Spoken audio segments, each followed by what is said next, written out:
BCB ভবনের সামনে সারি সারি রিকশা। হঠাৎ হোম অফ ক্রিকেটে রিকশা দেখে যে কেউ চমকে উঠতেই পারেন, কারণ সচরাচর তো এমনটা দেখা যায় না।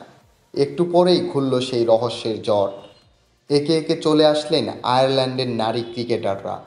বাংলাদেশের বিপক্ষে ওয়ানডে ও টি-20 সিরিজ খেলতে আসা আইরিশ ক্রিকেটাররা উঠলেন রিকশায়। কেউ বা প্যাসেঞ্জার হিসেবে পেছনে বসে থাকলেন। ইউনেস্কোর স্বীকৃতি পাওয়া এই বাহনে নিজেও চালালেন কেউ কেউ।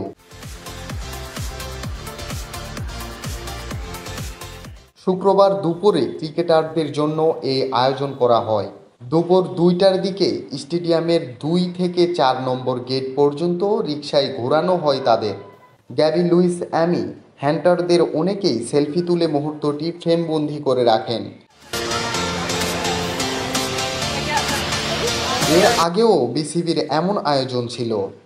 2011 বিশ্বকাপের উদ্বোধনী অনুষ্ঠান হয়েছিল বাংলাদেশে। তখন রিকশায় চড়ানো হয়েছিল অংশগ্রহণকারী সব দেশের অধিনায়ককে। এবার ফের দেখা গেল ভিন্ন আয়োজন।